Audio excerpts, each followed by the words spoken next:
Hey, there you are. All right, everybody. Welcome to the season 2 premiere of HauntScene Radio Live. So, put a lot of work into the show this year. I hope that you like the new animated intro. Lots of folks put in on that, so that is good. With me on the show this season is Kira. So, welcome to the show, Kira. How you doing? Oh, I'm doing quite well. Thank you for having me. All right, excellent. So, we have a lot of haunts to talk about. Now, in this particular episode, we're going to do our haunt preview. Subsequently, after a few episodes, we're going to talk about Horror Nights and Howl-O-Scream. Each of those will have its own episode going forward, but in this one, we're just going to do a general overview of this upcoming haunt season. Now, there are other haunts that exist, but these are the ones that are located in Central Florida. So there is life beyond the big ones like Halloween Horror Nights and Howl-O-Scream. Those are the big theme park ones. So get out and support your local haunts. We're going to be talking about the Shallow Grave, Chamber of Terror, which is really sounds exciting, Scream-A-Geddon, Petrified Forest, and Vault of Souls, as well as the main ones here. So, Kira, go ahead and tell us a little bit about yourself. Oh my goodness, where do I begin about talking about myself? Because I could spend, a couple of hours talking about myself. First of all, in case you don't know me, I'm Kira Ryan. I'm actually been attending Halloween Horror Nights since 2008 was my first one, even though I've been following the event since 2009. I grew up watching horror movies. Like, in the matter of fact, my first remembrance of a horror movie was watching Nightmare on Elm Street with my mom. In case I may look familiar to some of you, I do go to a lot of conventions because I am very big in the cosplay convention scene. And in case you don't know, cosplay is short for costume play, where I create outfits based off of Japanese animation, comics, movies, television, etc., etc. Excellent. That's good. That's good. So that was actually my first year too, was 2008, so I got to go. Now, where do you work? So what do you do for a living? You mean there's more to life than just going to conventions? Well, you got to pay for all this stuff, right? I do. I actually work at two really big theme parks in the Central Florida area. Okay. Excellent. Yeah. All right. So... All right, so we've got some things to go over in the episode here. So what I'm going to do is I'm going to go over a little slideshow, and we're going to talk about some of the haunts this year. So we're going to switch over to our discussion panel here. I've got my little dossier folder ready to go. HauntScene new logo. I'm also rocking the Grim Gutter shirt. He's the guy that did the intro music, so I'm very, very happy with that. But let's go ahead and dive right in. Now, the first thing is things have changed a lot since last year, since we went off the air. Life moves on, apparently. Like, I bought a house. It's crazy. Like, I'm an adult and all this stuff. We did lose one of the haunts going back over this last year. It's kind of a bummer. So the first thing that I wanted to kind of acknowledge was Legends closing. That closed in, like, the first quarter of this year. Huge bummer. Did you ever get a chance to do Legends at Old Town, Kira? Unfortunately, I did not. I was kind of busy with Halloween Horror Nights and then going back and forth between work and here and then Orlando because I had my son for most of it, and then he went to Camp Grandma for a bit. Oh, gotcha. So, Legends was really good to us. Dan Caro, if you're watching this right now, thank you for being awesome.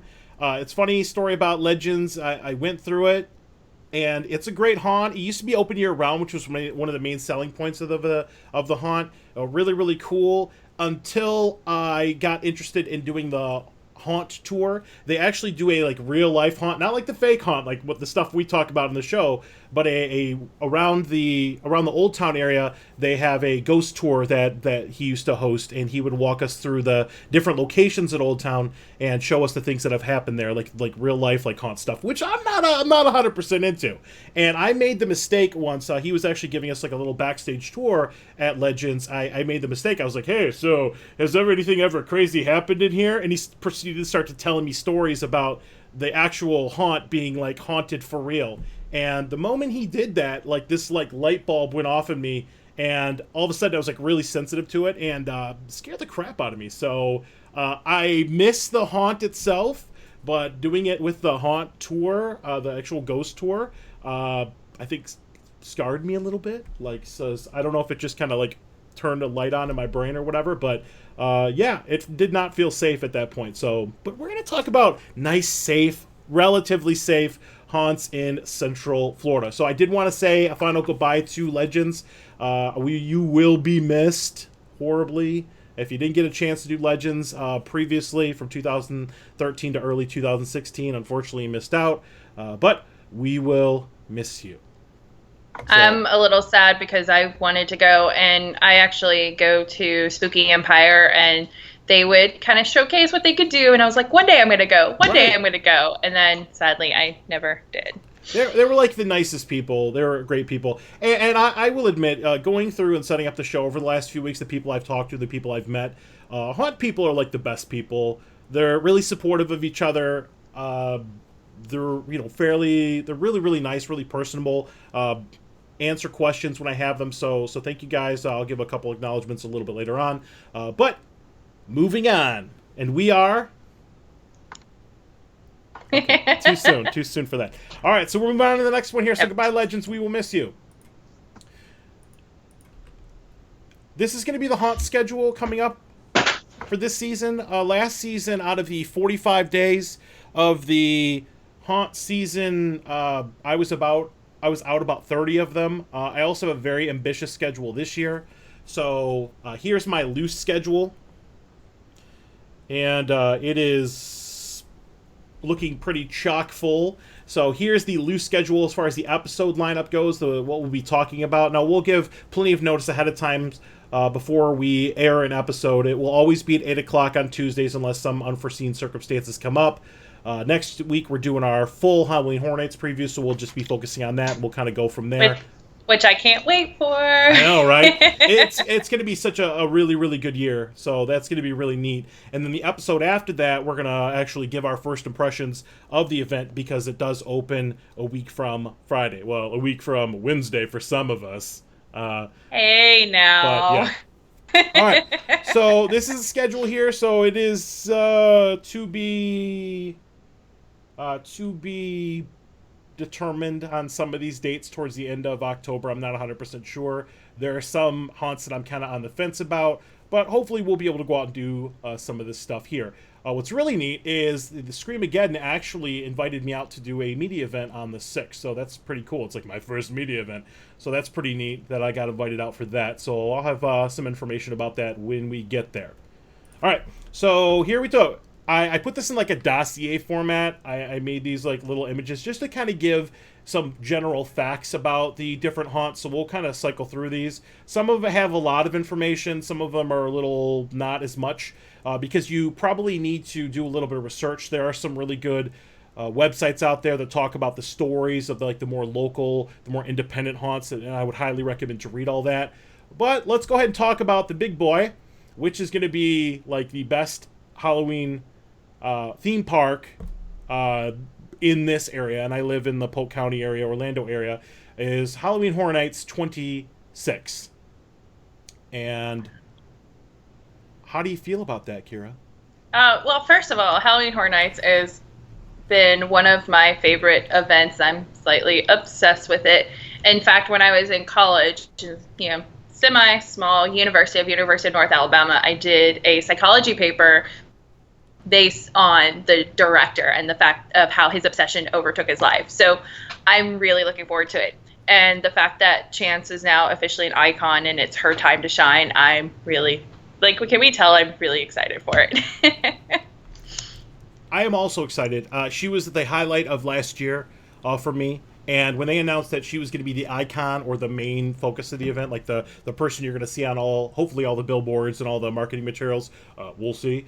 It was like a dream come true. And I actually ran into, it's about maybe halfway through the season last year, I ran into Mike Aiello in one of the scare zones at Horror Nights, and it was Halloween Horror Nights' 25th year last year, and it was a huge anniversary year, and all the houses had these elaborate backstories, and it was all like revisiting the past and all that, and it was just perfect. Like I look back at some of the other nights of Horror Nights, and I have my little nitpicking, here and there about some of the things that happened, or whatever. But I actually asked him, I was like, how are you gonna top this? Like, how this is perfect. Like obviously I want Horror Nights every year, but it was like a literal drop the mic year for Horror Nights. So I looking at the lineup this year and looking at what's going on, I gotta say it's gonna be as good as last year. I'm hoping they really kind of keep this up every year. I don't know how they're going to. But you can get more information on the HalloweenHorrorNights.com website, and then just pick Orlando, unless you're in California. You can do the one out there. But it starts September 16th, so it's a week from Friday, goes through Halloween, which is pretty neat this year. As Kira pointed out earlier, the hours this year typically opens up at 6:30, but when did you say it was going to close? It's either going to be 1 a.m. or 2 a.m. because used to in the past on Wednesdays and sometimes Sundays they would close at midnight, but now it's either 1 a.m. or 2 a.m. depending on the time frame. Okay, all right, that's good news. That's pretty sweet. So at the very least, the event's going to be open till 1 a.m. That's really neat. So you get a little bit of extra time there. Now, one thing that's going to be a little different about Horror Nights this year, if you are going, is the metal detectors, which they used to have right at the entrance to the event. In the last year, those have actually been relocated towards the parking garage right into what is called City Walk. So you'll basically be going through airport security to get into the event, which is really neat, though, because once you get through that, you can walk right through the gate with your ticket. So yeah, which I'm curious to see because they have it right there at the entrance, because unless you're staying in the park between that little lull time, as I like to call it, you always have to go through. So I have a feeling, and this is just a speculation, I have no idea if they're actually going to do it, but I have a feeling not only will you have to go through security at City Walk, but you're more than likely going to go through it again before you go into the actual event. Oh, no, I hope not. That would suck. But I can see why they would do it, though, because that's just further protection for all of the scare actors or the actors that they hire for the houses and for the streets and stuff, because it is all about their safety. I know, but man, having to go through like security twice, I hope not. I don't know. It's just one of those things. I have a thought that just based off of past experience, but we'll find out pretty soon. Yeah, we'll find out. All right, so this year, just like last year, they're going to have 9 houses. That's good. Hopefully that's the minimum number going ahead. They did relocate a couple of they relocated one of the haunt locations. They took out the disaster attraction, and they're building Fast and the Furious, and now the new attraction will be right next to where Men in Black is. So it's a huge tent with like this little maze thing going out, so it looks kind of interesting. So that'll be the new location this year. Scare zones, 5 scare zones. We'll be going through this in depth next week. We'll be going through these one at a time. They've got roaming hordes, which random people will chase you around with chainsaws. Fun, especially if you don't like chainsaws. Last year they had chainsaw wielding clowns, so you had like layered phobia right there. That was pretty neat. This year they've got the 2 live shows. They've got the Bill and Ted's Halloween Adventure, which is going to be pretty awesome, and then the second show. Kira, do you know a lot about the second show? Unfortunately, I do not know too much. I do know that it's called Academy of Villains, House of Fear, and it's supposed to be a high-energy performance troupe of inmates, and it's supposed to be like featuring dance, especially acts. So this, to me, is something that is completely new territory. So I will find out next Wednesday exactly what it entails. Okay, so it's last year they had a live show, the Carnage Returns, and it had Jack at the main clown icon, Chance, and all that stuff, and it was like a live performance. It was so good. I watched it every night. It was so good, and I'm not a huge like dance person. Like Halloween Horror Nights in Hollywood, they have like Jabberwockies, like that dance troupe. Not really my thing, but I'll give it a shot. If anything, and this is how I always feel about the actual things that I don't like, is if it has something I don't like, at least it sops up some of the crowd, so not waiting in line for the actual houses. Okay? So yeah, Which is true. And one thing too is it gives people who, like, not everyone, like, there's a lot of people who enjoy the atmosphere of Horror Nights, but they can't really go through the houses for one reason or another, and it gives them something else to watch. It's either that or they go hide in Diagon Alley. Has it been confirmed that Diagon Alley is going to be open this year? I mean, it was last year. Yeah, based on it being opened up last year, I don't see why not. Just the fact that it does give you that extra area of where people can go. And if you think about it, Gringotts was popular last year of people going and riding it during Horror Nights. And with it being such a big, well-known attraction, such as with Mummy and Men in Black and Hollywood Rip Ride Rocket, I personally do not see why not. All right. Sorry to make a little adjustment there. But of course, My dog started barking like crazy. No, it's fine. But it's also one of those things, too, for any updates when it comes to what attractions are going to be available. It's always good to go look at the Universal Orlando Halloween Horror Nights website, and they'll give you all the updated information. Excellent. Cool. That's good. I really like the ice cream place.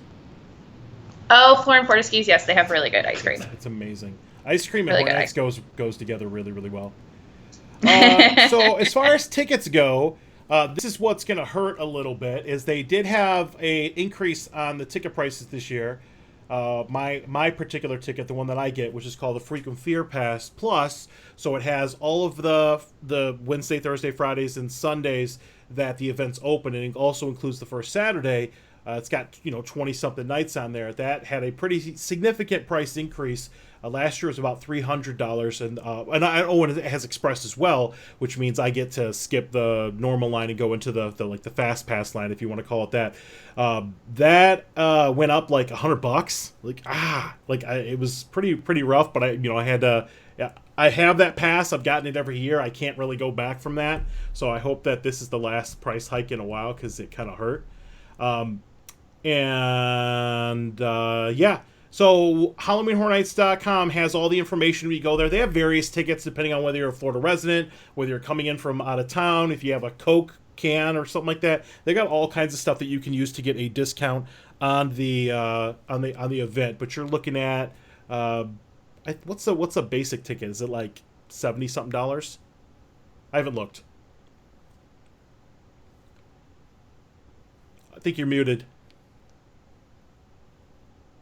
Oh, yeah. No, let me look. Give me one moment. Because I keep all those. Well, the prices depend on which night you go. Right. So it's one of those. Wednesdays are going to be cheaper, of course.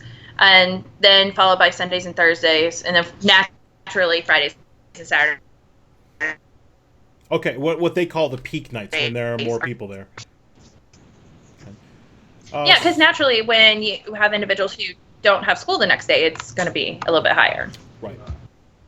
But it's open up later this year, so that's good. So look at the website for that is true. Either different ticket options.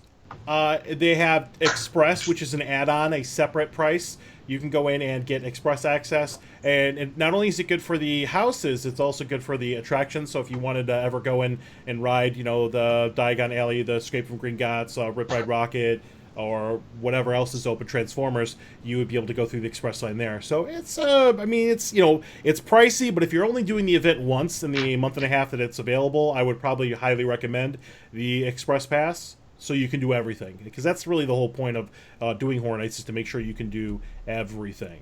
They also offer just a normal Frequent Fear Pass, which allows you to go on different nights without Express. It's a little bit cheaper. A lot of my friends got that one. So just go with what works for you and your budget, I guess. That is definitely true, and we'll get in more information about that next week, and that will be the one I'm just like, I can't wait. I know. Parking, $20. Themes, it's pretty much what theme parks charge these days. If you show up after 8 o'clock, it's a little bit cheaper. A couple attractions, something that's new this year, they do have a virtual reality experience called The Repository. Some of us follow the Legendary Truth game, It's kind of a multi-season thing where there's this like paranormal investigative team that we're a part of. We were both what are called stringoites, so we were able to go and do that. Last year at the end of the event, they did have a virtual reality experience, and it was, I don't know, it was like 5 minutes, 10 minutes long. At least the VR part of it was pretty neat. I think that this year it is $50, but it's going to be building upon that. And I do hear that it's pretty long, I guess, so it's going to be worth it. They also have the character dining experience, so you can have dinner. They will have photo ops for some of the different characters. I have heard that there will be a chance there to take pictures with, but I don't have that confirmed. That was one of my kind of gripes with it last year why I didn't get it, is because you got these icons of the event. You've got these people that are on all the billboards, and then you're slumming it with the normal characters. It's like, give me the main characters. I mean, I'm sure they were great, but yeah. If that rumor though is true and chance is there, I might just kind of not really pass out. Just be like, "Can I get your autograph?" Yeah, I did get a chance at the Entertainment Desire Forum to meet Aaron Nicole Klein and James Keaton, the actor and actress that play Jack and Chance, and very nice people. They signed something for me, very nice. So they're both pretty neat folks. So that's what you're looking at for Horror Nights. Now, the IP houses, and like I said, we'll go into detail with this next week at length, but the IP, or the intellectual property houses, the houses based on TV shows and movies and those things you've already hopefully seen. They've got American Horror Story, which I'm actually pretty excited about this year, covering several seasons of that. Mm-hmm. Have you ever watched American Horror Story? I have, but I have not seen American Horror Story Hotel yet. It's one of those, because of my time between work and Draco and everything, I have to wait for it to either come on Netflix or for it to come out on DVD, and then I pretty much binge watch the entire season. Yeah. I did watch it live as it aired, American Horror Story Hotel. It was pretty good. It's based on 3 seasons. The first season, which was Murder House, the 4th season, which was the Freak Show, and the last season, which was Hotel. So I'm hoping to have a really good mix. Now, hopefully they will. I have confidence that the house is going to be awesome, because I love American Horror Story. But I have seen in the past when they tried to do like a house that's based on multiple movies at the same time, or like a saga or something like that. Sometimes it, is a little kind of herky-jerky, but I'm hoping for the best. They also have The Exorcist. Which I remember watching the first, like when it first came out. I think I watched it on a VHS tape. Oh, VHS is good. Exorcist is kind of weird for me. I mean, maybe I was a little late in the game for this, but I mean, when did The Exorcist come out? Like, what year did it come out? It was like 19 what? Let me IMDb this real quick.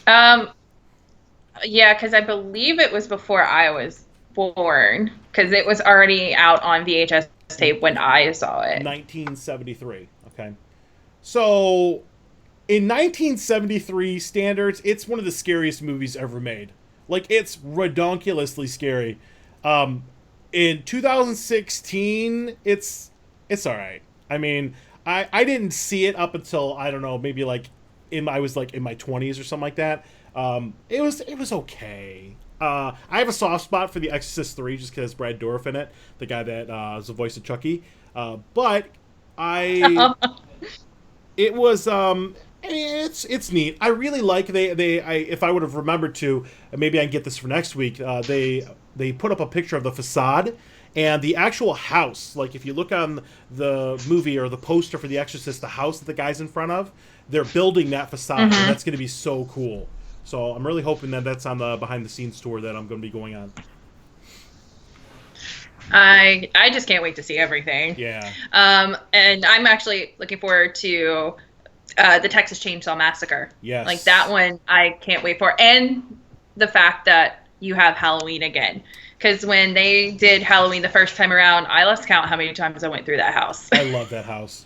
It was so good. I actually, I've seen all the Halloween movies. I've seen them all like spread out across, my lifetime, but I never like watched them as like a big picture kind of thing.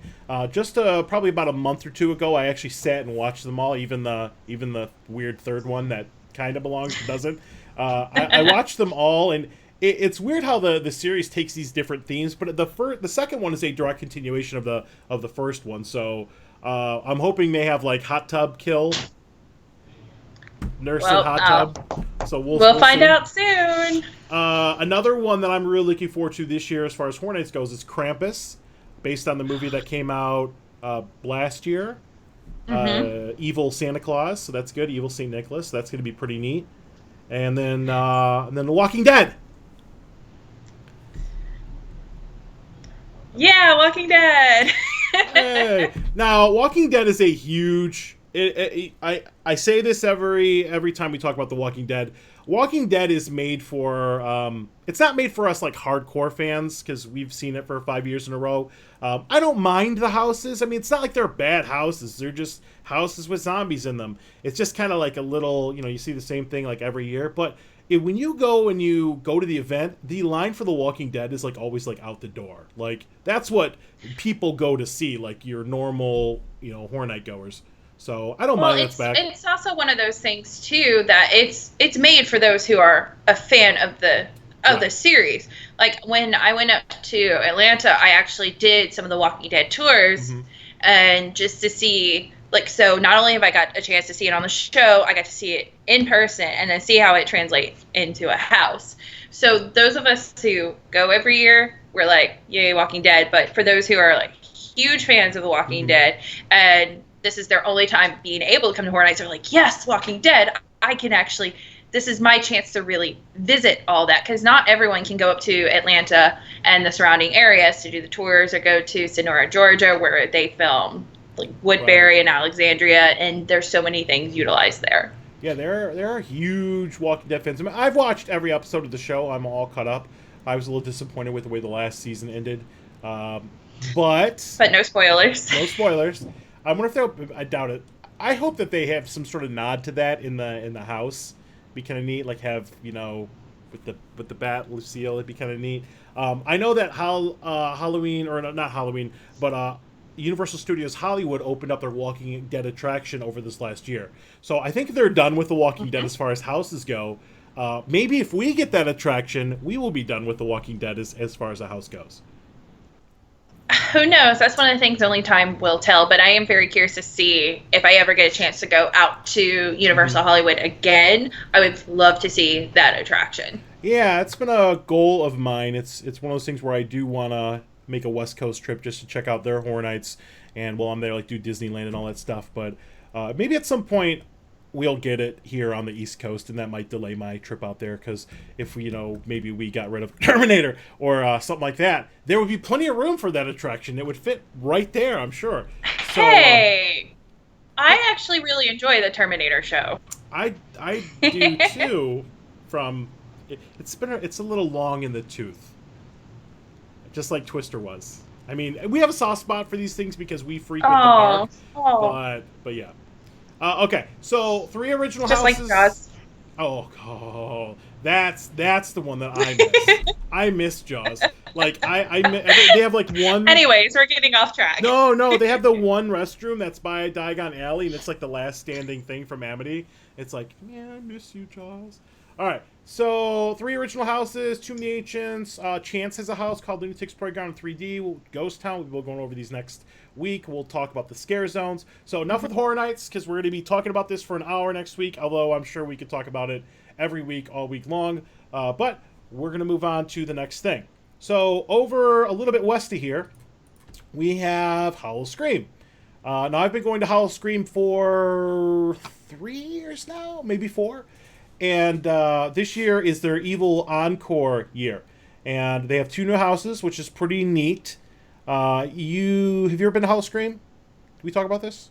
Unfortunately, I have never been to Howl-O-Scream. It's something that has been on my list of going, but time becomes a factor, and money, of course, because real life comes first. I really hope to make the trek out this year for it.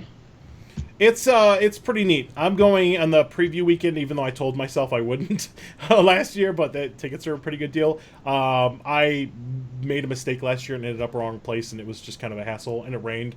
So I'm hoping it goes better this year. But I also think that I typically end up doing Howl-O-Scream twice anyways, so later in October I may actually go through and do this one again. Little kind of ticket tidbit that I found out today: if you do book your tickets with Howl-O-Scream and you put in the little promo code from Taco Bell, it's like Taco Bell 2016, you can get 2 nights for like $60. It's a really good deal. So I would highly recommend to. Oh, that is a very good deal. Yeah, even though I already bought my tickets full price. Wah, wah. Well, I'll be going over Howl-O-Scream in detail. Always get the Fright Feast. It's totally the right thing to do. They got roaming hordes this year, so people wandering around the park. 2 new houses. One of the knocks on Howl-O-Scream is they don't update all their houses every year. They just approach it a different way. But their houses are really good. So this year they got a house called the Black Spot, which is based on the Black Spot of pirate lore. Pretty neat. Motel Hell. I think I have an idea of where they're going to be. They are bringing back Circus of Superstition. That's a 3D house based on phobias. Unearthed, which is amazing. I mean, Unearthed was so badass last year. It was so good. It really stands toe-to-toe with anything at Horror Nights. Like, it was my favorite house. So I am so glad that they're bringing that one back. They probably spent a lot of money on it, so I would imagine why. Deathwater Bayou Voodoo House. See, and I heard so many positive things about it. It's so good. It is so good. Zombie Mortuary is a little long in the tooth, but it's also coming back, and they're also bringing back Zombie Laser Tag, also known as Zombie Containment Unit 15. But make sure you do that one early because there's no expense. Wait. Zombie Laser Tag? Yeah. So you can pretty much go almost Resident Evil style. Yeah, they give you a gun. And all of the characters in the house have sensors on them, and they kind of come after you. They lumber at you as zombies, and when you shoot them, they have to freeze. So it's kind of like you're fighting your way through the house. It's pretty neat. I have fun with it. It's fun. It's fun if you like to shoot things. It's a different experience, I guess. Yeah, it kind of sounds really fun. Yeah, it's pretty cool. I liked it. So they're bringing that back here. So let's move on. Howl-O-Scream. Hopefully we get a chance to do that. Then we move on to the Shallow Grave, which is right around my neck of the woods. I live in Davenport now, which is in Polk County. So over in Winter Haven, they have the Shallow Grave. And this year they rethemed. They've got 2 haunts. So we're getting into like getting away from the theme park stuff. The independent haunts. Shallow Grave is one that they were really good to the show last year. They've rethemed both their haunts. The stories for these are on the website. One is like the main bad guy for the Shallow Grave. His name's Thaddeus. He apparently made some swamp gypsies mad, and they're like fighting or something like that. It's pretty neat. And then they have another one as well. Tickets are really cost effective for this one. This is not for kids. Shallow Grave is like they can touch you. It's what I refer to as last year's full contact horror. To get through both haunts is $25. Really, really cost effective. Totally worth it. And these are not short haunts. Like, they last a good 10 so minutes. And then if you want to get express, which is optional, if you don't want to wait in line, the lines do get a little busy there. Parking's like $2, so they're not trying to gouge you on that. But Shallow Grave is really, really neat. So I do hope this is one we'll probably end up doing. Even if I will end up dragging you to this one because you have to do it. No, I really want to do it. I mean, it's one of those, when I was living in Alabama, I got to go through some of the local haunts in northern Alabama. I did some in Tennessee. And I've never had a chance to experience one here in Orlando. So I'm super excited about it. They are solid. Shallow Grave is just, it's dear to my heart. It was dear to my heart. It was the first haunt that we had like a direct connection with. They were really responsive last year to us. So they're really neat. As a matter of fact, when I emailed the Shallow Grave, the owner or whoever responded to the email just said, hey, whatever you want, let me know. Last year on HauntScene, we had the first season. The Shallow Grave episode was like by far, it was the most popular episode. It had a ton of views on it. So I'm hoping we can give them some love this year. We'll have a dedicated episode to the Shallow Grave, but definitely put this on your calendar, everybody. Okay. Yeah, I'm probably going to end up having to make a specialized hair bow just to go do it, because I make a lot of different types of hair bows. So I've been slowly working on all the ones for the Halloween season. All right. I will not need a hair bow. No, not for you, but for me. Oh, I have nothing to attach it to. Okay, so moving on to Shallow Grave, another one, and this is probably the main, probably the main person I've had contact with as far as like really answering a lot of questions and chatting it up with me, was from the Chamber of Terror in Tampa. Now this one kind of blipped on my radar last year, but it really kind of came full force here. Not to discount any of the other haunts because I'm really looking forward to doing everything. But as far as a like new experience for a haunt, I am really looking forward to doing the Chamber of Terror because it's actually on a boat, or more specifically, it's on the SS American Victory. I apologize if you're a boat person and it's a vessel or some sort of other thing. It's on a boat, okay? So you can actually see this. The SS American Victory is normally a museum. It's something that you can take a daytime tour through. They put the haunt on the actual ship. That's crazy. And it's got like 4 levels. That sounds really interesting. I'm sure it's like super claustrophobic. And I was reading about the story. There was, and I apologize if I'm getting this wrong, but just giving you kind of like the Cliff Notes version. There was, I guess, like experiments with super soldiers, and they got locked in, and they're going nuts, and you got to kind of make your way out of that. But the pictures look pretty neat. And honestly, I really want to support this haunt because Courtney McIntyre, who I've been talking to on Facebook, thank you for all the information and the discussion, has been great. He's been really responsive to me, and I really look forward to this. Now, they did agree to allow me to come out a little bit early, maybe do a couple interviews, take some pictures, that kind of thing. So thank you for that, and I really look forward to this. They're doing a little co-sponsorship or kind of promotion with the Shallow Grave. It's funny because when I talk to some of these people, a lot of them know each other or they used to work together or whatever. Tickets here, same thing. You're looking at $25. Now, this one I was talking to, and I was like, I kind of had some reservations about this. I was like, well, is it one haunt? Like, what exactly is it? And when I did get a chance to talk to Courtney, the person from the Chamber of Terror, the owner, they've been doing this for years. They were doing it just kind of locally, then they've been doing it professionally for a few years, and I asked them, I was like, well, can they touch you? Getting a little bit more information. It's not really something that they do. But he said it takes about 30 minutes to complete. That's long. That's a long-ass haunt. That's like going forever. So I don't know the specifics about that, but this is looking really interesting to me. So I am hoping that I got all that information right, and I'm really looking forward to doing this. I already bought my tickets for it. I would expect... I would hope that other people do as well. You guys got to support these local haunts. You have to. There is life beyond the big kahunas, the Howl-O-Screams and the Horror Nights. These people, they put their heart and soul into this stuff. So I really want you guys to go out and support them this year. They're great. Okay. Just the fact that you spend 30 minutes in the haunt it may crazy. Sound intimidating, but it sounds intimidating, but it's one of those, they'll probably fly by really quickly because you do have all of that adrenaline going. Right. So check out the Chamber of Terror, check out Shallow Grave. Make sure you guys go do that stuff. Let's see, chamberofterrorfl.com. Parking, it's right behind where the Florida Aquarium is. Right by where the cruise ships come in and all that. You can actually see the boat from the Salmon Expressway. So definitely check out Chamber of Terror. If you're watching Chamber of Terror, I can't wait to check you out. Let me know if you have any insight into that. Then we move on from the Chamber of Terror to Scream-A-Geddon. Now, Scream-A-Geddon was a brand new haunt last year, and I say haunt, it's more of like a collection of haunts. It's like an enclosed space with haunts in there. We went last year, had a good time. It's outdoorsy, so if you're not an outdoorsy person, this might not be for you, but it's still fun. Remember, when you go to these haunts, you don't want to wear high heels or open-toed shoes. Wear closed-toed shoes if you can. I can only imagine what it would be like. Tennis shoes, maybe low-heel combat boots, something that's going to be comfortable and something that's going to protect you. Yes, because you'll be walking through the woods on this one. Scream-A-Geddon has... it's kind of weird because they changed some things this year. And I like to think that they changed these things specifically because this was the feedback that we gave them last year on the show.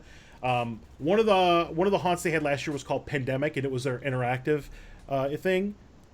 And you got to watch the episode, so we described it there. But they replaced that with a Blackpool prison. so it'll be in probably like Interesting. one of their garages. They redesigned the Cursed Hayride. It was neat to look at, but it was a little kind of disjointed. So I'm hoping they improve that a little bit. They made one of the other houses interactive. I am curious to see what exactly interactive means. When we were going through the house last year, they kind of talked to you and moved you and stuff. So Well, when I hear interactive, I think of more, not only is it hands-on, but you have to really put some thought into it. I personally, I haven't gone, so I'm very, like, the more you talk about, the more I get even more curious. So I'm just like, because for me, the last time I went on a haunted hayride was before I moved down here from Alabama. So it's been several years. it's neat. It's a really cool event. It's in Dade City, so it's north of Lakeland. When you get to it, tickets are actually really reasonably priced this year. One of the knocks that the event got at the beginning of last year was the prices were up there a little bit, especially for a first year haunt that was kind of finding their legs. But this year you're looking at on the non-peak nights, some of them are like $20, and you get 4 houses, haunted hayride. They have a midway with games and like food and beer and all that stuff. Express is only $15, so you get priority entrance into the houses. They give you like a little punch card you can go through. Parking is pretty reasonable, $10. I would say bang for the buck. Scream-A-Geddon looks like one of the best deals this year. So good on you guys. Thanks for watching the show and listening to us last year.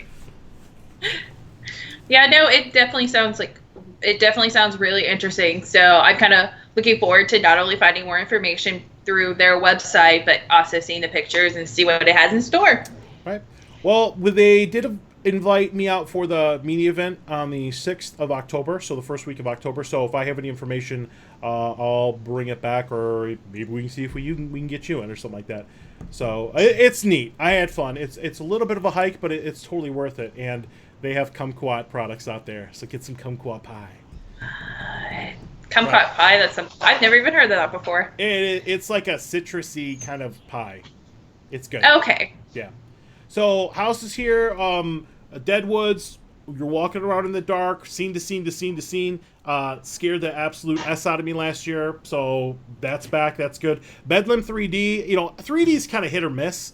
A lot of houses or a lot of haunts do like this 3D thing, and sometimes it's okay, sometimes it's not. But the 3D for that one was actually pretty solid. And in the conversation I had with some of the folks last year, they said it should be even better this year. So looking forward to this. I will admit, I'm really looking forward to doing Scream-A-Geddon again. So you can get more information on their website, Scream-A-Geddon.com. And we'll have more information in the upcoming weeks for that event.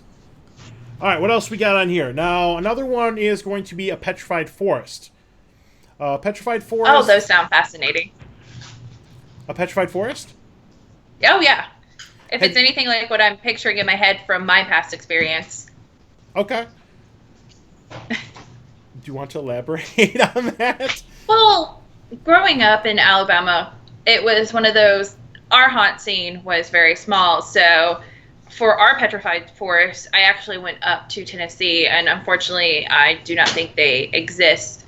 And it's one of those, like, they had everything in the forest. Okay. And so they actually had people who would come out, and if you were tagged, you pretty much had to stay there till someone saved you. So it's one of those, it's like, so when I hear Petrified Forest, that's what I envision.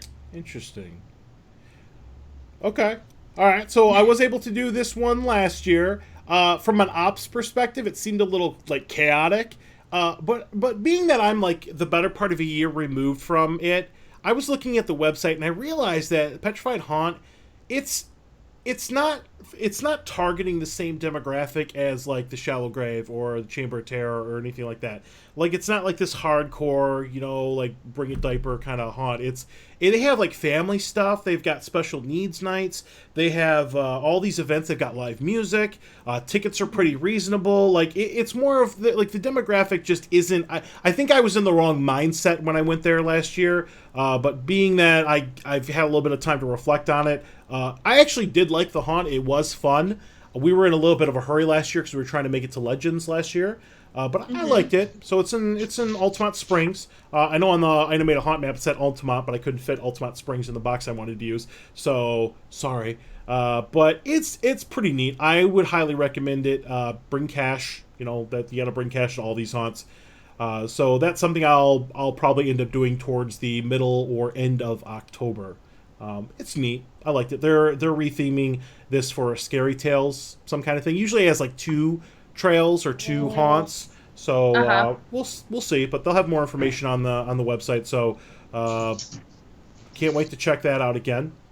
And then I like the fact though that they do have something that's a little bit more family friendly, because it's nice, especially for someone like me who has a 1-year-old, a little over a 1-year-old now, and even though he loves horror, like he's watched horror movies before. What are you doing to this kid? It's something nice that the whole family. I'm not doing anything. He is just like me. All right. I mean, after all, his name is Draco, so it's one of those I only expect it. All right. I mean, I think I saw the wrong horror movies at too young of an age, and I don't know if it set me up to be into horror later on, or if I was just kind of a wuss or whatever. But yeah, okay, all right. Hey, you do your thing. Do your thing. All right. Well, like I said, my remembrance of a movie was actually Nightmare on Elm Street. So it's one of those, if I watch a horror movie, I have to watch it twice because I tend to fall asleep the first time around. I remember when the third one came out, Nightmare on Elm Street 3, The Dream Warriors, which is one of my favorite ones. They had like a big cardboard like movie thing, like when the movie came out, which they used to do a lot. And that thing scared the crap out of me, man. The theater's not there anymore. They replaced it with a Walmart, I think. But it was pretty. That movie was pretty interesting. So, all right. So what else we got here? Got about 12 minutes left. See how quick this goes? It was like 11 minutes in, and I'm like, oh my god. I'm like, what are we gonna talk about? So just to kind of wrap this up, as far as what's in the dossier of the preview for the season, we have what's called the Vault of Souls. And, God, I want to do this one so bad. I want to do it. I want to be inside of you, Vault of Souls. It sounds very, very interesting from what little research I've had a chance to do and just what I've heard. It's based... Scott Swenson, who used to do some of the design work for Howl-O-Scream, is in charge of this one, Vault of Souls. Very nice guy. I've talked to him a couple times on Facebook and in person. It is not a haunt per se. It's not like a haunted house. It's like an event. Like they say casual elegance. You're not going to show up in like flip-flops and shorts or whatever. So, dress appropriate. You'll interact with these spirits. It's got 4 acts to it, at least according to the website. You show up, they valet park you. You go in and you have like a little intro event. You do the main thing, which is open-ended. It can take like forever apparently. If you guys have had the opportunity to do Vault of Souls, I would appreciate some feedback. I've talked to a couple people that have done it, and I've heard a couple different things. So if you guys have any sort of feedback on Vault of Souls, please let me know. ElegantFear.com, or I think the VaultofSouls.com will take you there. But this is and then after you get through the open-ended haunt, there's like a little post thing at the gin joint or whatever, and then there's multifaceted like performance thing. You're in an old bank. Interesting. It looks pretty. The one thing that I think steers a lot of people away from the Vault of Souls, it does have a pretty big price tag. It's $100. But I've heard that it's worth it. So if this is one of those things where I got a little bit of money left at the middle of October, because it only runs from the end of September through October, a couple nights before Halloween, I definitely got to do this one. I got to do it. So I'm going to try to do it this year. You have to make a reservation. Of course, which is natural, but just from the description, it definitely sounds like it is almost like a LARP scenario, which is live action role playing. Oh, I've just from, yeah. Well, I've done a lot of LARPing with Dungeons and Dragons and Vampire the Masquerade, so that type of interaction definitely appeals to someone like me. Right. Because I love having a chance to interact with the actors. That's the fun part. It's funny you say that, because the one time I did LARP, I was playing Vampire the Masquerade in my teenage years. So that was a long time ago. No, mine's my adult years. Wow. Yeah, wow. Maybe it was. I don't know. But it was fun. So, Vault of Souls here. Now, I'm not saying what we've covered here in the show is the end-all, be-all of all the haunts. There are a couple other things. There's one in Melbourne. We have a guy helping us out with photos named Tommy. He has volunteered previously at a haunt in Melbourne. So that's going to be on the East Coast. It's the something lair or terror lair, something like that. I don't remember. I apologize. Oh yeah, no, I think I heard you mention that a couple of times. Yeah, and so if that's one of those things where if I have a little bit extra time, I might make it out there. There's also Sir Henry's Haunted Trail, which I thought was like for kids, but I was looking at the website and they said that it's not recommended for kids under 12 or something like that. So that could be something that's on there. Things come up. I mean, like a year ago, I really wish that I would have known a little bit more about Chamber of Terror because I would have put it on the list. But this year, I'm really, really looking forward to that. So, a lot of stuff to do. It's really neat to live in Central Florida because we have all these options. It's not just like one thing. I got a message here, and the person redacted it. I don't know if they're being like a sarcastic or anything, but somebody asked if they should go to Scream-A-Geddon or Halloween Horror Nights. And I love you, Scream-A-Geddon, but I love you, Horror Nights. So it's one of those. They should make up their own mind because we all have our likes, we all have our dislikes. So they should, figure out which one's going to be the best for you. Think about your budget and make a decision for there. Yeah, that's a nice politically correct way to say that. All right, so well, it's not just being politically correct. It's just you have to go with what you will enjoy more, and that's why I always have a difficult time when people goes when they ask me, "Well, which one do you prefer?" I'm like, "Well, my personal preference is this, but what do you like? You may enjoy this more." I feel you on that, but I recommend to get out and do many things, and then go from there. Do what you can. Do what you can afford. Get out there. Just don't think that you have to go to a theme park. That's my main point. That is correct. All right. So it's 8:53 to kind of wrap this up here because we're about done here for the first episode. I'm hoping we didn't have any technical issues this time around with the initial episode of this season. So next week, please tune in, everybody. 8 o'clock next week, we'll be doing our Horror Nights 26 preview. So we'll be going house by house, scare zone by scare zone, show by show, and we'll be talking in detail about what's going to be awesome about the Horror Nights this year. So excited! Oh, I cannot wait! Yeah. So can't wait. It is so close. It is so close to this point that time is slowing down just to like stop me from getting there because a week from tomorrow is the employee preview. A week from Friday is the actual opening night. Yep. So I will be there many, many times this year. So that's good. As will I. All right. So it is. And of course, I will be posting pictures. Yes. Yeah. Thank you for reminding me. Kira here is going to be in charge of our Instagram. So follow HauntScene on Instagram. I will be tweeting badly. So follow HauntScene Radio on Instagram. The actual website, and this is kind of a decision I made a couple weeks ago, like HauntScene.com, if you go there, it's not going to be like a website where it's going to be all about like construction updates and all this stuff. I've taken the website, and it's more of like the experience of what it's like to be part of this team and what it's like to be part of a haunt website. I'm trying to put a little bit different spin on it because I was going to like horror nights and stuff, and I was taking all kinds of photos, and I'm like, I'm taking the same photos that everybody else is taking. Like I'm not special. So I'm hoping by giving a little bit of a background information as to what it's like to be, part of a haunt website or an entity like this. I'm hoping that's kind of like the hook of the website. So if you ever want to read about the trials and tribulations of HauntScene, like the things I go through or we go through on a day-to-day basis to get this show up and running, I will admit it was a little difficult to get things up and running. But first, I got a lot of thank yous here for the end of the episode. The first thank you is going to go to Kira here, who stepped up a little while ago to volunteer to co-host the show. You guys are lucky because the show is almost just me. It's just gonna be me like talking about stuff and pictures and all this stuff. It'd be really stupid because people will show up to watch you. They're not gonna show up to watch me. So thank you for that. One of the main thank yous I have to get. You're welcome.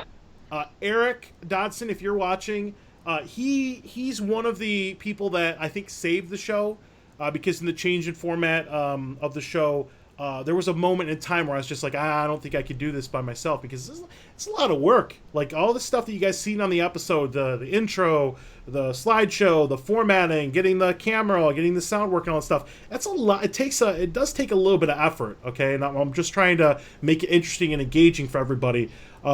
At my weakest moment, I had a conversation with Eric, who was formerly with the Shallow Grave, and he's the one person that kind of last year really made it, seem like what we were doing was worthwhile.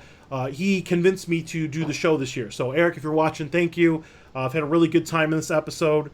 My buddy Keegan, Grim Gutter, thank you so much for doing that song for the show. I really wanted to really update the quality of the show this year, and one of my dreams was to have like a really kind of cool intro, and it's going to also be as part of the end credits as well, so thank you. Check out grimgutter.com. What do you got anybody you want to give a shout out to, Kara? Well, also, oh gosh, that makes it difficult. But if I have to, my friend Eric, who's actually helped me with the lighting and stuff for my own personal setup, and he actually was able to take a couple of behind the scene photos, which will be posted on my Facebook page. If there's any certain days you want pictures, just let me know. I'll be more than happy to. Excellent. Speaking of pictures, we also have Tommy. Tommy, I don't know if we'll ever see him on camera, maybe, but he's kind of like our photographer, so he's the guy that puts in a lot of the legwork for the photos. We do have a Flickr stream of photos, so we've kind of divvied up the different social media platforms so we don't overlap. I got my hand slapped a lot last year for doing that, so everybody's responsible for your own social media now, as long as we have like one message. But he actually took a lot of really neat photos at the park the other day.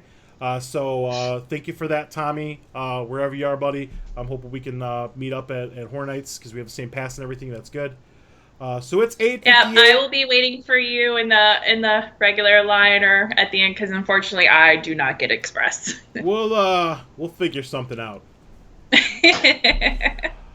All right. Well, it's 8:58. So any closing thoughts, Kira? It's one of those, I'm really looking forward to this haunt season. I can't wait. I'm also really looking forward to next week's episode where we preview Halloween Horror Nights, because that is my main thing. And believe it or not, this is my first time co-hosting a webcast, so I'm really excited about it. You did really, really well. Not that I'm like an old hat or an expert at this or anything, but thank you. We are already better off than I was after the first episode of last year, because we had all kinds of like sound technical weird issues and things just like went wrong, like graphical things. So I'm hoping if you're watching the replay of this, you missed it live, you can check us or check us out at 8 o'clock on Tuesdays through the November 1st, I think is the last episode. Let me look. Yeah, November 1st is last episode. We're doing 9 episodes this year. Yep. So 1 episode down. And 8 to go. So come watch us next week for the Horror Nights preview. All right? Mm-hmm. So until next time. That is true. Spook easy. Bye. Bye, guys. Oh, and happy haunting. And happy haunting. All right. Bye. So I'm going to mute. Have fun.